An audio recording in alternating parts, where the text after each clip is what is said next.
everybody. How's it going? Welcome to the Rad Trad podcast. My name is Jordan Pacheco. And I'm Rudy Carlos. We keep doing this. We keep kidnapping Nick Cavazos at the Traditional Thomist. You can see him over there hiding. Here's something funny real quick, Nick, before you say hello. I'm looking at you here. Isn't this weird to Zoom? But I'm sure that it's going to show up like this, or our poor audience's sake. How you doing, Nick? I'm doing well, man. I'm doing really well. Good. What you been up to? It's been a hot second since you've been on. I know. Honestly, I've been pretty just slammed with the madness that is philosophy, right? The madness that is philosophy major. And so I've been pretty much just busy just writing papers and then teaching for the most part, which has been pretty fun. You've been teaching? So I have been. So yeah, I've been actually asked by the parish that I'm a part of to teach catechism class to college students and to adults, which is a lot of fun. As well as I also teach sixth graders at a parish nearby as well. So between juggling both of those, it keeps me pretty busy. Still also with, I might have mentioned it one of the last couple of episodes, but still involved with the Thomistic Institute. Mm-hmm. And so between all three of those, school, and then just wanting to live a normal life, it's been pretty busy. Yo, dude, that's same for Rudy too. Rudy's getting out of town.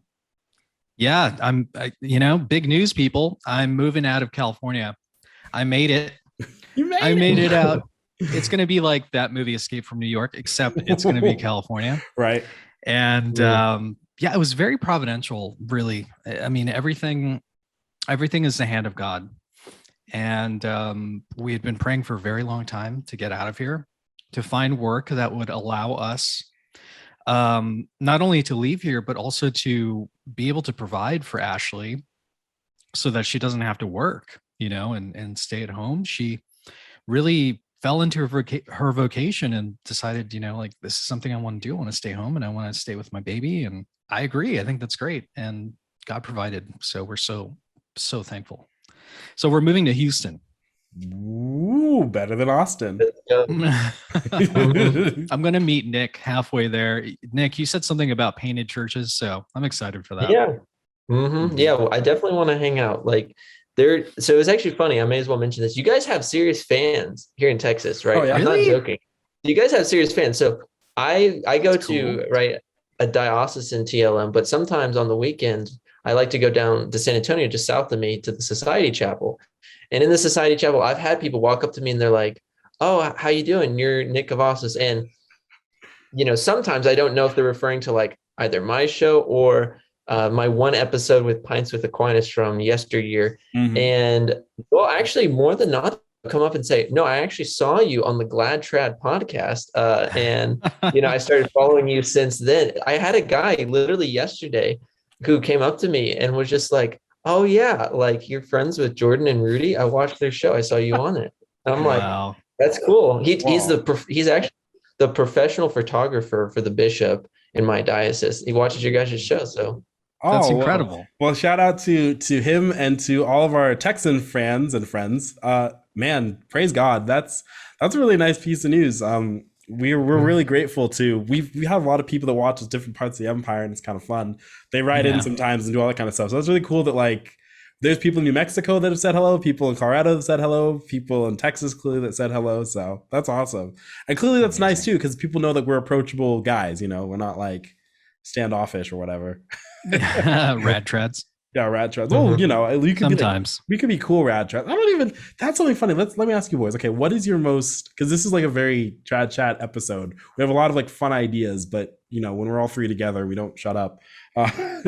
What is your most Rad Trad position? What is that, whether it's a black pill or it's so red pill that even your audience, Boy. You're going to get me fired, Jordan. Oh, that's right. No, it's not. Oh man. Nick's thinking about it, so I'm going to jump right in. Mm-hmm.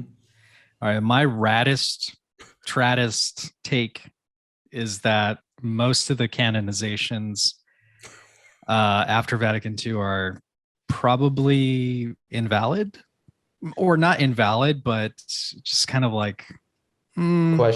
questionable. Yeah. I mean, they're valid because of the church has declared them saints, but it's just questionable, right? Because they take it away the devil's advocate, most of the canonizations happen to be popes who were involved in Vatican II. So it's a canonization of the council, that sort of thing. So that's my raddest take.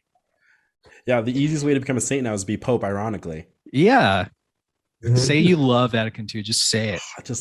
I love it. It's so good. A man can only have so much love for such a beautiful thing. Nick, look at the springtime we're in. Oh yeah. Oh gosh. Oh man, honestly, yeah, Rudy kind of stole mine. Not gonna lie, but I agree with him 100%. No, you're good, because I totally agree with you. I would say like they're very questionable. Probably my hottest take, and I've actually shared this with my audience, but I believe that the new mass is valid when said with proper form, matter, minister, and intention, all that, but is illicit. And I base this off of the principles of Thomas Aquinas in his treatise on law and a bunch of other things. But I think that would be like the spicy thing, which, arguably I'd say that that's not really that spicy, because that's just like the classic position of the society. And let's just be honest, they're just the oldest trads around. So Lord, mine is, I'm going to go a slightly different direction. So my wife has decided to wear nothing but skirts and dresses with some notable exceptions. Right. And I heard a priest at Carmel say this. He was like, how do you know when a man's cross-dressing? He puts on a dress, right? He puts on a skirt, he puts on his high heels, and he goes out. How do you know when a woman's cross-dressing? And he said this to a group of women, and it's funny, on the tape, it got quiet for a second, and then it got so raucous. like you could hear the walls shake. Wow. I know, that's interesting though. So I think that except again with some exceptions, perhaps, based upon very specific activity. Pants are cross-dressing on women. Women should wear dresses and skirts, and men, by contrast, should try their best to look presentable and masculine, and that sort of nature. And then part of like the modernist breakdown, of course, was how in Marxist persuasion countries, you'll notice that one of the first things that goes is the distinction of men and women. There usually is like a unisex kind of thing. We think of Mao Zedong's famous kind of Chinese costume. This is the same with what we're seeing now in the secular culture, that we have said everyone wears pants and t-shirts, and we pretend that women aren't women and they don't have a sort of beauty and modesty and reverence to that, and that men aren't men and they can wear whatever they want. Just slip your slope to that, I think. Yeah. I agree. Do you guys know the first woman in public office in Congress that wore pants? Hillary Clinton. when she was first elected. Yeah. That says they're called culottes. I hate lady suits. Can I just say that right now, ladies? I hate lady suits. It's pretty cringe, to be honest with you. It's very cringe. I just think like there are like, you can wear like business casual dresses, or those things exist, but like lady like power suity kind of things, like, and you'll notice this difference, right? Like Hillary Clinton wears those. Kamala Harris wears those. You know who the greatest twist is? Every once in a while, like, I really despise, especially like the policies of AOC, but occasionally she dresses like a woman, and I'm like, that's even worse. That's some Jezebel stuff right there. Well, think about the suit, right? This is a moment. Who's the guy that you watch? What, Kevin Samuels? This is a Kevin Samuels moment. All right. If you know who that is, I wouldn't recommend it. I would as a Catholic. Bad language. Yeah. Well, I mean, come on. Like, I'd recommend stuff with bad language. What, are you kidding me? I don't know. He blasphemes, so I wouldn't recommend it. Yeah. Yeah, that's fair. I'm gonna put that one on a shelf for a second. Anyway, this is a Kevin Samuels moment, right? He's like a guy doesn't like feminism. He's like, I don't know how would you describe him? He's a commentator on the breakdown of men and women, especially in the Black community, and every kind of community has different sort of issues that are at the forefront. I mean, the whole society does, but with Kevin Samuels, he talks a lot about how Black women in particular are kind of looked at as apart from their men, which other races, if you will, if you believe in that kind of thing, don't really actually have. So for instance, Black women marry at a rate of 25%. So 1 out of 4 Black women will be married. Wow. The average Black woman weighs more than the average Black man. And yet the average Black woman wants more out of men than what the average black man can essentially provide in terms of income and status and all this other kind of stuff.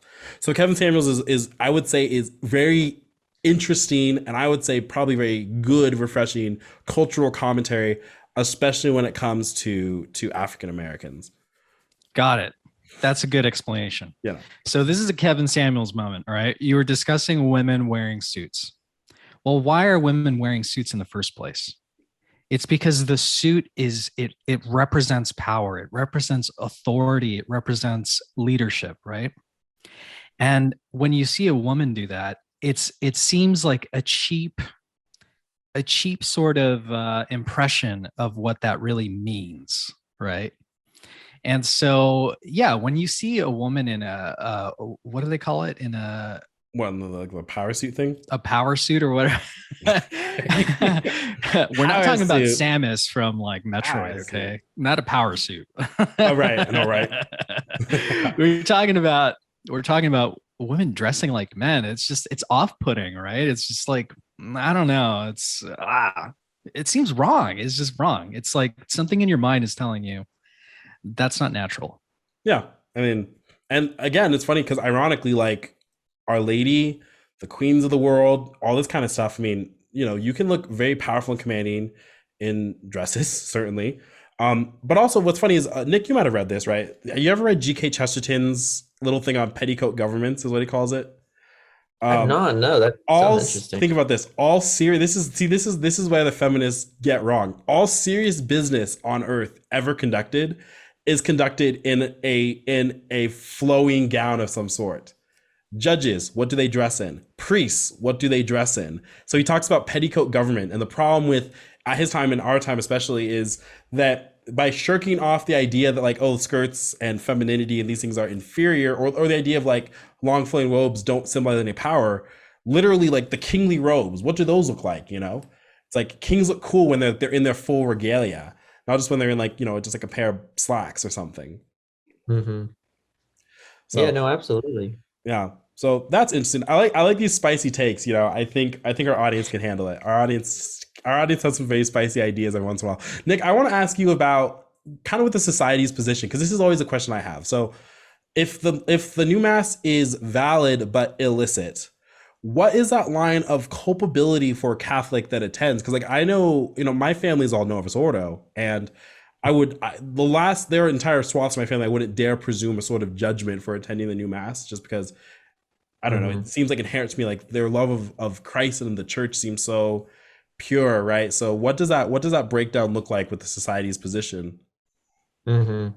Yeah. So basically, how the society would approach the issue is with culpability, right? We have to understand something, depending on what it is, really to its full extent. We have to, go and do the research. Not to use kind of like charged language, but like have a complete full conscience, so to speak, decision that needs to be made. Now, again, conscience is not the source of truth, right? Kind of like our modern world says. What? It's just like, oh yeah. Yeah, it's not the source of truth. It is that like element of the intellect in the faculty of the soul that can like figure out, okay, first principles and all of that. So it's this principle, right, inside the soul, inside of the intellect, that helps to determine right and wrong. It's also in tandem with this other principle called synderesis, which understands first principles. So basically, right, we have to use our five senses and take in information into our conscience and make good decisions.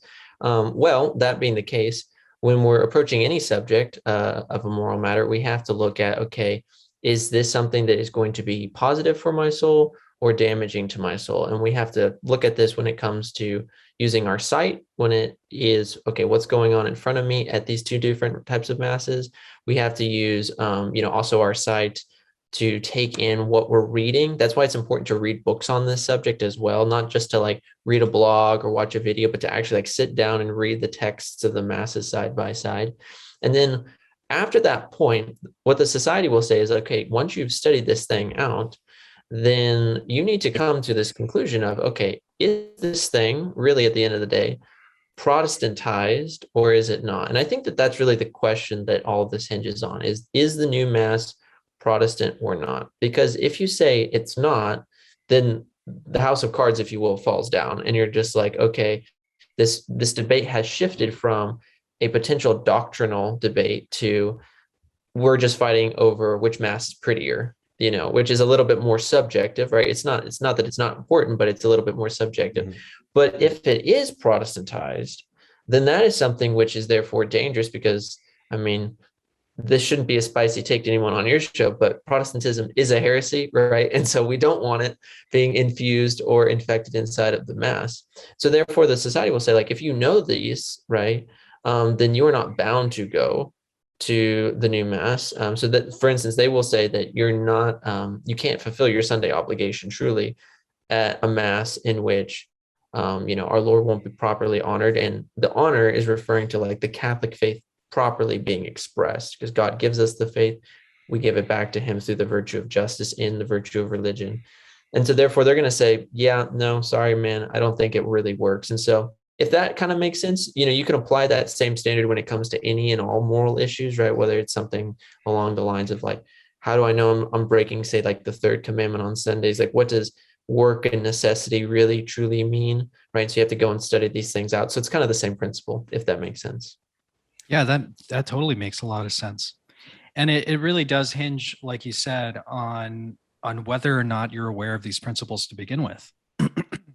Jordan, you asked, like, what about your family? And I mean, I have friends, who continue to go to the Novus Ordo for some reason. I can't understand it, but at the same time, I don't think they're aware of the roots of the new mass. And so therefore their culpability is quite low compared to somebody who was aware of all of the different things that took place, the Protestantization of the mass, the reason why certain things were omitted, certain things were included, and they continue to go. That, for example, would increase their culpability, because that mass is not giving due reverence to God. Right. I guess my curiosities about these things always stem from, so for instance, like, here's an analogy I've heard, right? So we say like valid but illicit, right? We often think about with the Orthodox, right? But arguably, wouldn't you say that the Divine Liturgy of St. John Chrysostom, which is still there in Orthodox liturgy, like, you could get, theoretically, just because we have Byzantine connections, right? You could get the fullness of the Catholic faith at an Orthodox Divine Liturgy, although obviously they're schismatic. They don't acknowledge the supremacy of the chair of St. Peter.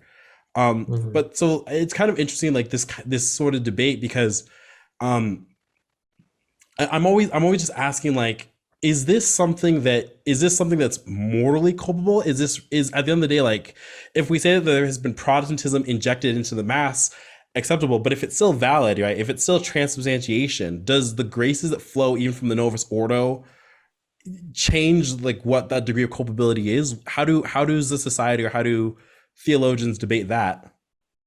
That's a really good question. So in essence, you guys might have heard this in your discussions with people on this issue, but sometimes people will throw around the saying, well, at the end of the day, the mass is the mass regardless of what you go to, right?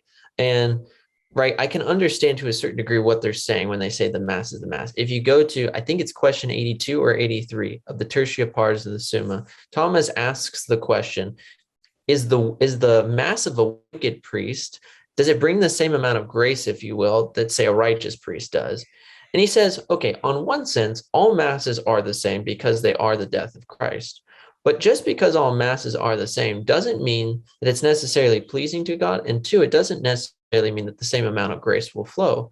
And so he gives some examples. He says, for instance, if there is a priest, right, and this was much more common in his day, but if there's a priest who lives, say, with a concubine, right, that the graces, right, from his position of being an alter Christus are going to be way lower, if anything, right, because of the state of his soul in which he's offering the mass for the congregation, as opposed to, say, like, a St. Jean Vianney or St. Padre Pio type, right, who's exceedingly holy and who goes into the tabernacle to make sacrifice.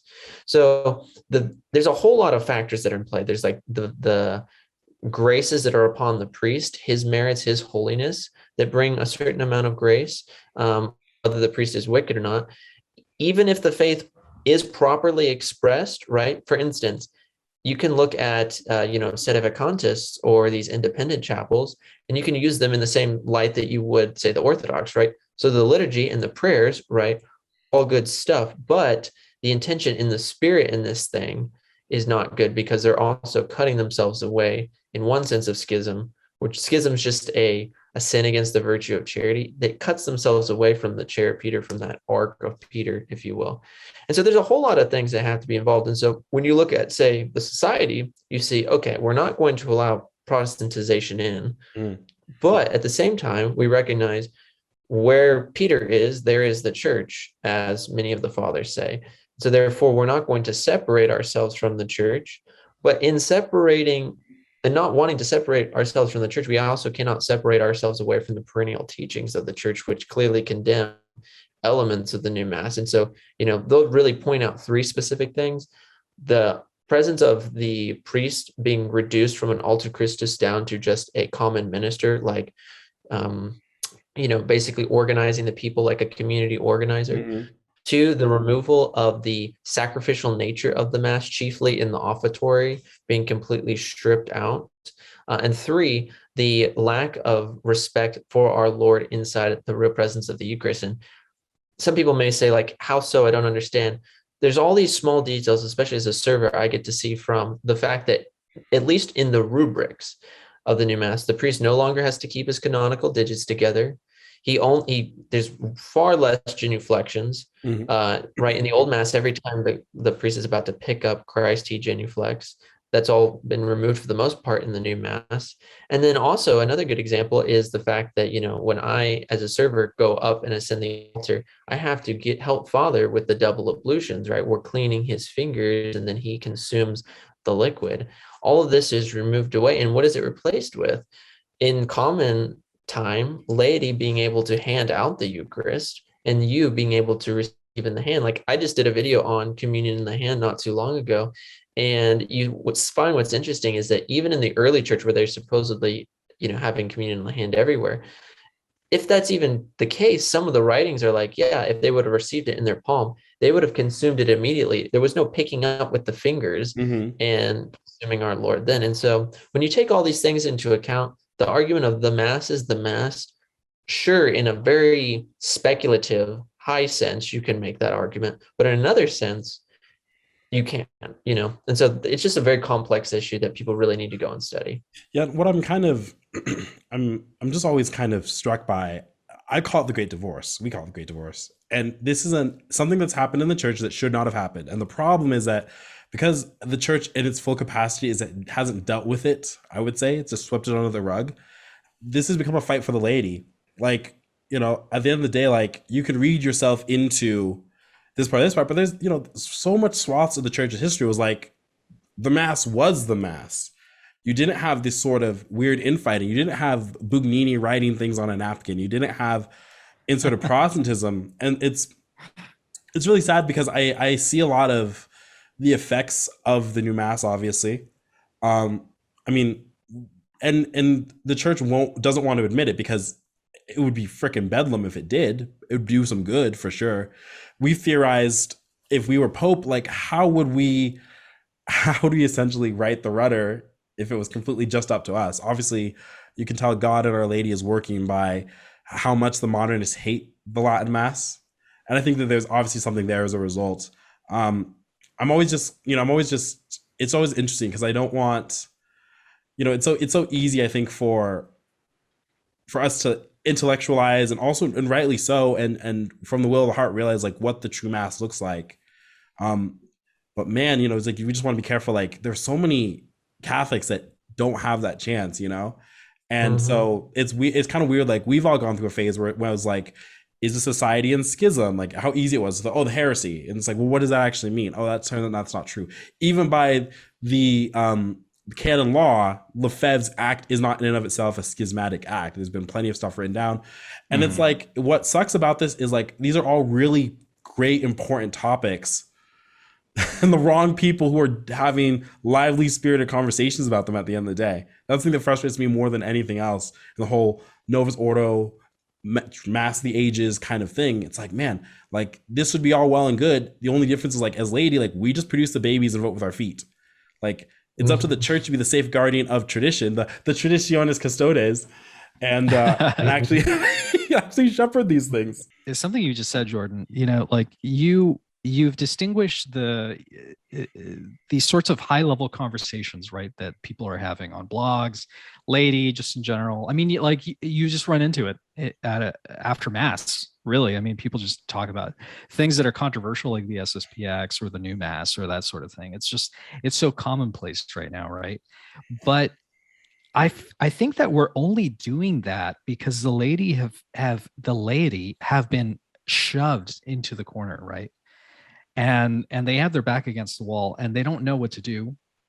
They're looking at their leadership. They're seeing a dereliction of duty from there. Oftentimes, there's obviously good bishops, good cardinals, and that sort of thing, but they're few and far in between.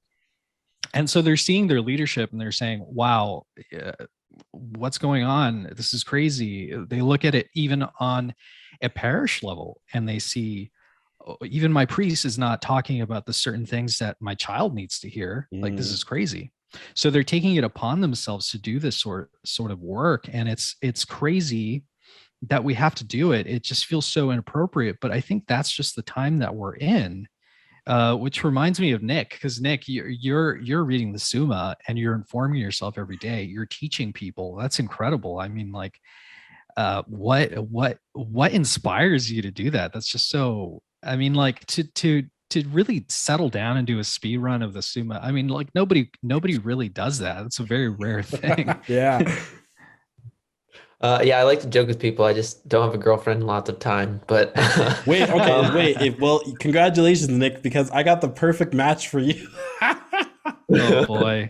I mean, if you actually do, then why not? But the reason I do fundamentally, I actually there's a part where I forget the question, but Matt Frad, when I was on his show, basically asked, why, like, what makes me tick, if you will. And I told him, really, at the end of the day, and I didn't even know this at the time, but it's a very Dominican answer. It's truth at the end of the day. Veritas is the motto of the Dominican order. It's just truth. And I just desire truth. And that's something, right, that's all inside all of our hearts at the end of the day. Is like we're made to know, love, and serve God because He is truth. We're made to know this truth. And if you think about it, because of sin, original sin, and ignorance being, injected, if you will, into the intellect and like the passions disordered, then the will weakened and all of that. Because of that, we're kind of beings, if you will, walking around, not really living life as it's meant to be lived. We're kind of living in like this weird fog netherworld where, everyone's kind of just trying to fight to get on top of each other.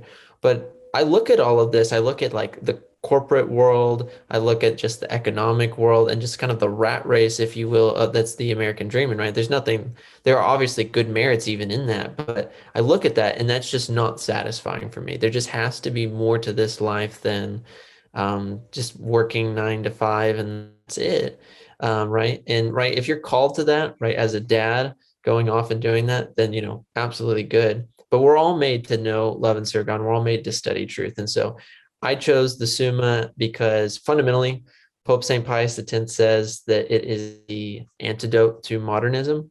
And modernism has been injected into every level of the church. First, you got to know what modernism is, right? There's a lot of people who don't know what it is and just throw that term out there. So first, you got to know what it is. And then you got to know the cure, if you will. And the cure is absolutely Thomism, 110%. That's beautiful. And I think that, at the end of the day, I will never forget the fact that we all want to inherit the faith of our ancestors, the faith that connects us directly to Christ and the apostles. We're not going anywhere as laity. And as traditional Catholics, like, I think that you have to have a level of submitting yourself to the authority of that the church has in its structure, but ultimately to God, and it's just so devastating. I think that there's always been evil, there's always been corruption in the church. But now, as I'm looking at it, all I can really see is, we're in kind of the fight of our life. I mean, there is a real concerted effort to sever us from the faith of our ancestors. I'm constantly thinking of that very simple line the woman from the well said, our ancestors worshiped on this mountain. Like, that's why she's there. That's why she's there. And it's kind of mind-boggling to me, except you know that it's the forces of evil. I mean, that's the end of the day. That why would they want to sever us from something, on a secular perspective? Suppose that like hierarchy or those who are aligned with evil, suppose that they were just secularists. Okay, well, these people have children, support their parishes, and give money. Cool, like that's not really a thing, except of course their desire is truth. There lies kind of the problem. Um, so I'm really, I mean, I'm hopeful for the future. The reason why, I mean, Rudy and I, the reason why we're all three of us are glad trads. There's a lot of goodness in the world, and um, I always say that things get worse before they get better, but that doesn't mean that they never get better. Um, I wanted to kind of pinpoint something, kind of shift gears a little bit. But there's something kind of inside the pursuit of truth that perked my interest, and I've been talking about this for a couple of weeks now. But as we kind of look at Christianity in the 21st century, it's very interesting to me that oftentimes what was true to our ancestors, or just the express kind of thing of our ancestors, has to be flipped backwards nowadays, right? Well, the problem they say with the old mass was that it was too rigid. It was too much emphasis on the sacrifice. We need to open the medieval walls, right, of the church and all that kind of crap. With the decline of Thomism, especially in the latter half of the 20th century, there was a lot of scholarly critique on the historicity of the Gospels, on the Old Testament, the New Testament, on the Catholic sacraments. I mean, just a lot of understandably Protestant attacks at times, right? Just devoid of the faith. And for me, I've noticed one that's interesting, one thing that's worth exploring is that, we always go back to Genesis. We always talk about, the modern era love talking about Genesis, and does Genesis fit into an evolutionary spectrum, and how do we square that circle and all that kind of stuff, right? What's interesting to me is that it seems to me that the church in times before looked at Genesis with some very clear historical understanding. I'm going to step away from like 6-day creation, like 6,000-year-old Earth. I'm talking just about the persons of Adam and Eve themselves. That Adam and Eve were the first man, the first woman, that God created them out of clay. Adam out of clay, and blew life into his nostrils, then Eve from his rib, and that they were our first parents. And that it's through them, as the scriptures say, that original sin and death entered the world. And therefore, Christ restores us as the new Adam. But I've been seeing this kind of contemporary critique of looking at Genesis in that sort of way. The biggest one out there, and we're not a channel that I think we do very fair critiques of different sorts of things, right? But Bishop Barron, who is probably, you'd say, probably outside of Cardinal Raymond Burke, probably the most influential English-speaking prelate, Bishop Barron is very interesting because I've been watching some of his videos, and I'd heard him say this a couple of times, where he was like, you have to look at Genesis as, I think he calls it theological saga. And some of what he said seems to cast doubt on the historical authenticity of Adam and Eve as first parents. And so maybe we could talk about that just a little bit. Like, as Catholics, do we have a basis for the belief of Adam and Eve as our first parents? Because it seems to me that if we deny that sort of thing, then that completely collapses how original sin entered the world. There are entire lines of the Bible, which I think to cease makes sense. And the kind of more into the faith I get, the more I realize like it's important for us to have a bulwark of ancestry, certainly Christ's ancestry, but certainly our other patriarchs' ancestry, to point back to Adam and Eve. Yeah, 100% fundamentally. I think, every theology that's out there is a system, right? Theology at the end of the day is not a subject, but it's a science. And when you have a chink in the armor, if you will, you can have a whole science collapse. And you're absolutely right. The issue of whether Adam and Eve were real people or if they're just, allegorical, really does touch upon the nature of original sin. Because it's, the think of it this way: if Adam and Eve are just mere symbols, right, and that's all they are, they're kind of just like stand-ins, if you will, for just humanity, then what was the original sin at the end of the day? What was it? How does original sin get passed on? Is it through the promulgation of the species? Is it not through the promulgation of the species? How does it happen? And so you really run into a lot of tough issues. Have either of you guys heard of the 20th century theologian Taylor du Chardin? That last name Chardin ring a bell? I've heard that. Teilhard? Mm-hmm, mm-hmm. Yeah, Chardin, yeah. I've heard that Mhm. before. He Yeah. was he was a modernist theologian who denied specifically the dogma of original sin. And what he taught was is that man is, he was definitely kind of like a pseudoscientist, but he believed that man was, as society and as time went along, we were progressively becoming better and better, kind of following kind of like an evolutionary train of thought, if you will, becoming better and better until we finally reach what he calls the omega point, right? Kind of like this superhuman time, so to speak, when like everything in society will be just. You kind of see a lot of liberals, right? A lot of leftoids, if you will, like they kind of believe this, that yeah, like if we just purge society from all of the racism and misogyny and homophobia, that we can just like reach this omega point utopia. And he kind of applied this to theology, but he started with, right, there is no true Adam and Eve, and original sin doesn't exist. And it was through that line of mentality, if you will, that you get a lot of the doctrinal stuff that comes later on in the council and in like the post-conciliar reforms. So was he at the council, or was that just kind of like the dominant thought that like pervade over? He Pretty wasn't sure at he the was there. council. Oh no, he wasn't. I don't think he was there, but what's interesting is to this day, the people who quote him most, John Paul II, Benedict XVI, and Pope Francis, all quote him in their encyclicals. And it's really interesting because all of his works were completely censored, right? The great Dominican Reginald Guerrero Lagrange just went after him, just like in a scathing way, trying to critique all of these things. Because fundamentally, when it comes to this issue of a real Adam and a real Eve, I believe you can, first of all, prove it from just reason alone, from philosophy. It's just like, this is just basic causality, right? With every effect, there is a cause, and the cause is greater than the effect. And you got to figure out, okay, well, somewhere down the line, there had to be two humans, right, that started this all. You can't really get around that fact. But then with that, you can also prove it from the teaching of the church in the context of faith, right? And so, how much have you guys looked at when it comes to this? Because I know I did some stuff to you, Jordan, but like, how much have we looked into this? Not terribly heavily for me. I'm just kind of flying by gut reaction of Yeah, just exactly. kind of like a Same historical here. perspective, gut reaction. Also deeply theological, obviously, because again, like the scriptures speak about Adam and Eve as literal.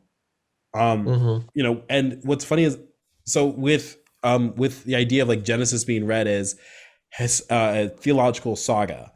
um I'm not saying, again, like I don't quite know. I understand obviously that every book of the Bible has genre. You Mm-hmm. don't read Song of Songs the same way that you might read Exodus, or you might read the Gospel of John. But it's interesting to me that, like, as Catholics, we pour ourselves out so heavily in the historical nature of Jesus, of Mary, of the apostles, of the patriarchs is very important. And then, like, but suddenly, like, we become completely succumbing to like the world's theories when it comes to everything in Genesis. Oh, well, it's just poetry. Our ancestors understood it as poetry. Well, is that true? It doesn't seem to me that they understood it as poetry. Mm-hmm.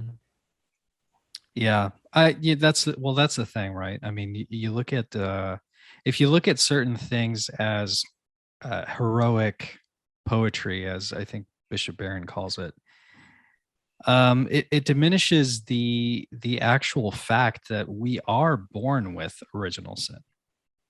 And it does that because it puts into question whether or not these two people existed.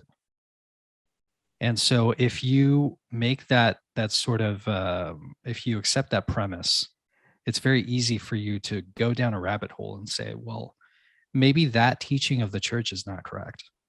And after that, it's just, it's like a turkey shoot, right? You just decide to pick and choose whatever you want, and you say, well, this isn't true, that doesn't make sense to me. But you're not informed.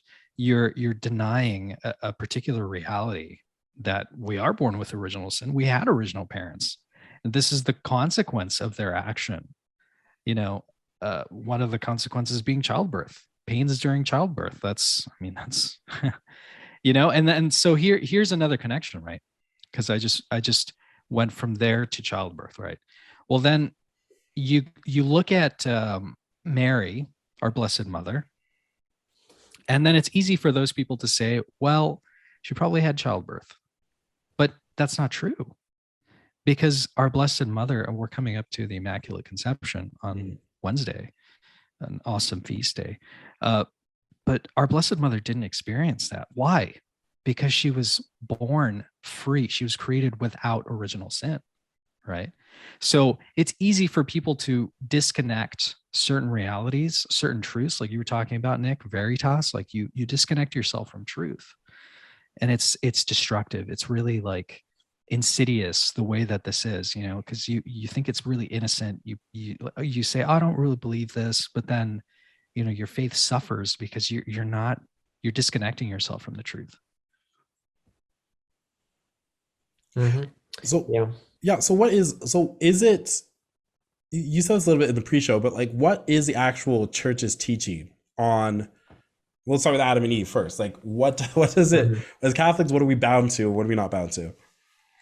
Yeah, that's a great question. So from what I can find, a good book for anyone who's like really interested in the subject of like what should Catholics absolutely believe and what is more of a free opinion is going to be two books I'd recommend. One is just called Denzinger, The Fundamentals of Catholic Dogma.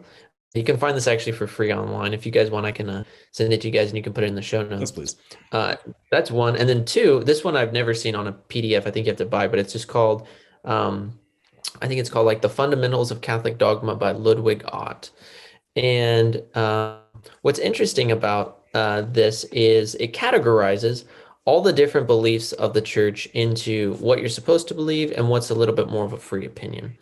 So what I could find is, first and foremost, when it comes to what is a Catholic supposed to believe on this subject, we can look at specifically the Fourth Lateran Council, which was in 1215. This was, again, a council that was against the Albigensians and the Waldensian heretics. As a Dominican fan, right? That's what they were fighting against. And you can find this in number 428 of Denzinger. And this is what the council said. This was on the subject of the Catholic faith. They first start off with this profession of faith, and they say, we firmly we believe and we confess that the true God is one alone, eternal, immense, unchangeable, etc., etc. So they're using that dogmatic language of we believe, we confess, we affirm, etc. But then they go down and they continue and they say this: we believe first that one being of all, referring to God, is the creator of all visible and invisible things, of the spiritual and of the corporeal, so physical things, of non-physical things, who by his own omnipotent power, at once from the beginning of time, created every creature from nothing, spiritual and corporeal, namely angelic, mundane, and finally humans were constituted, as it were, alike of spirit and body. What does all of that mean? Well, Ott, right? This theologian, Ludwig Ott, he categorizes and he basically says two things from this. He says, number one, we believe that God created man out of nothing. And Ludwig Ott says that this is something which is de fide, meaning that you have to believe as a Catholic. You don't have an opinion, right? God made man out of nothing.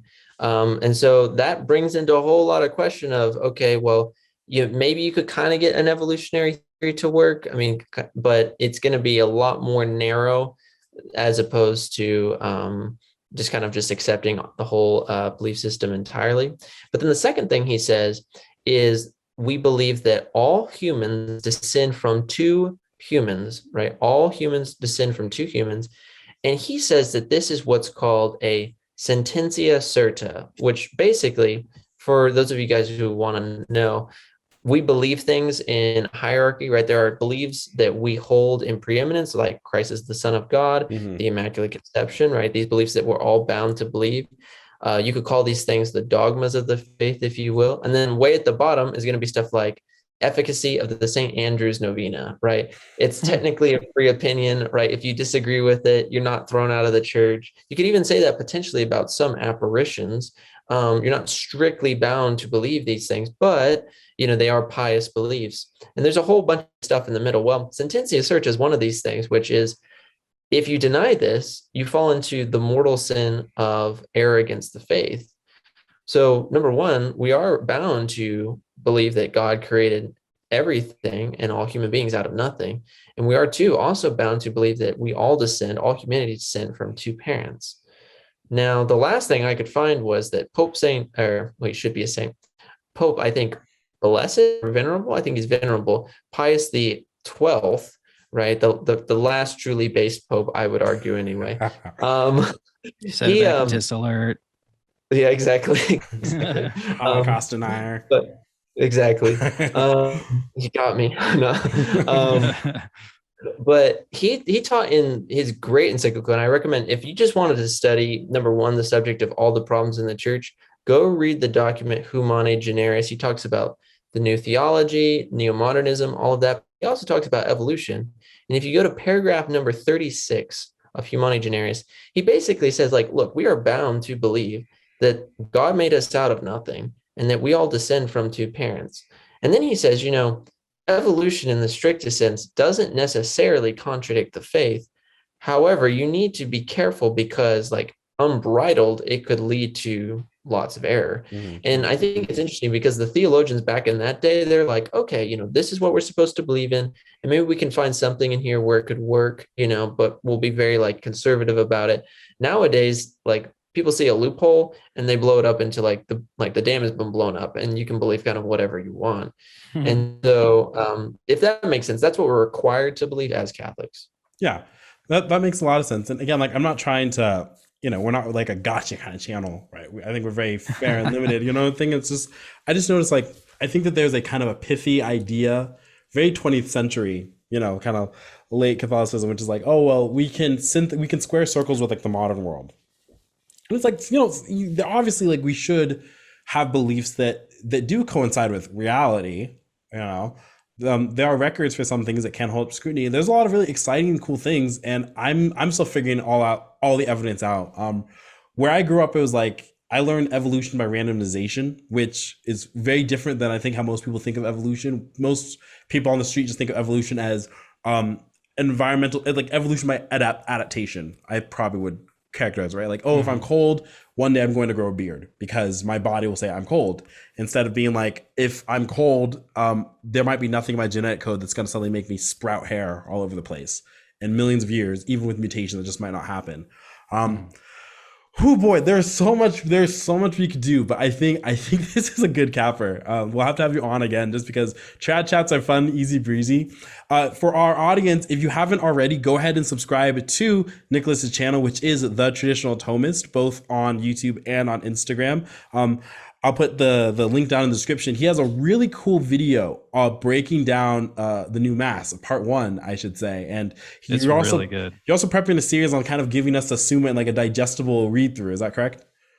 That is correct. Yeah, so I have two ideas, right? The one is absolutely going to happen. It's basically going through the commentaries of Father Reginald Gary-Lagrange, the great anti-modernist of the 40s and 50s, and going through his commentaries on the Summa. So it's very like heady, but it's very good stuff. Mm-hmm. And then I'm floating around this idea. So if you guys really want it, put it in the comments below.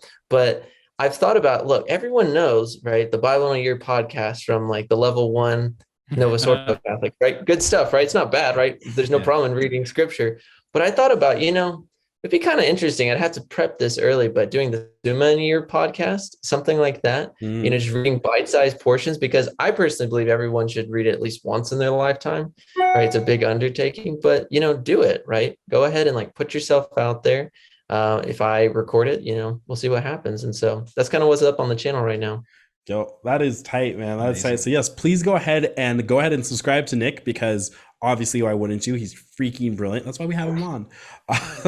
If you liked what we had to say, and let's be honest, we know that you did, the most important thing you can do is to pray for all of us and our families. But also liking and sharing this video is uber important.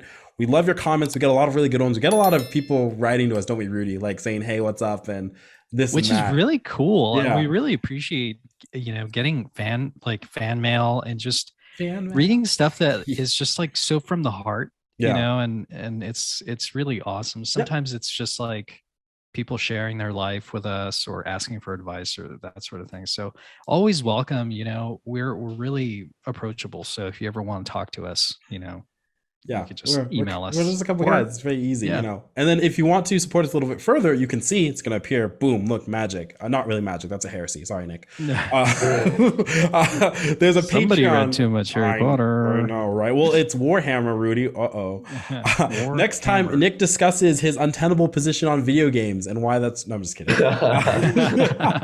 No, but seriously, please consider supporting us on Patreon. That helps make the show run smoothly. It helps us pay essentially for both our podcasting hosting site as well as Zoom and all these other kinds of things, equipment. You know, if I can buy a box of Wheat Thins, if Rudy can buy diapers, just hold up your child and just tell them, Rudy, just tell them how much it hurts. Please. The inflation is hurting us so badly. Yeah, a lot of cool little perks, a lot of stuff. We really do appreciate your support, but your prayers, of course, are the most important. I wanted to share with our viewers. I haven't had time to actually sit down and do this because our schedule is so different now. As I mentioned in the beginning of the video, we're moving to Houston, and that's going to happen before January 1st. So it's like everything's moving real quick. I've started working at this is the announcement. I've started working with Catholic Drive Time. They're a very gracious radio station. Well, really, it's a radio program that's syndicated across a bunch of different radio stations with the Guadalupe Radio Network. And they graciously had us on twice, and then they liked what we had to say and they recruited me. So that's why I'm moving to Texas. I'm going to be doing that. But in the meantime, I'm on Texas time. So I go to bed at 7 p.m. here, Pacific Standard Time. I wake up at 2 in the morning, and then we do the radio show. So it's really awesome. I just wanted to say, if you're interested in headline news, if you want to get some really interesting conversations, tune in to Catholic Drive Time. You can find us on the Guadalupe Radio Network. So anyway, and just wanted to plug God that. Be praised for that. I'm so enormously proud of you. And Jordan actually helped me get the job. I'm gonna be 100%. I have to say, Jordan. That's right. Jordan was the linchpin. I get 10% of his earnings. That's awesome. That's true. I have a tithe to him. That's right. Yeah, I'll link that down below. And we as the Glad Trad podcast have been on a couple times with Drive Time, so it's really cool that finally you're essentially the next hot coming thing there. So I'll put a link. I'm down just glad that I work somewhere where there's not blasphemy. I know. God bless working with papists. That'll be an episode we work on, because I work at the Augustine Institute, so I got to tell you, it's nice working with Catholics. It is so nice. It is. Well, for us, God bless you. May it keep you. We'll see you on the next one. Adios.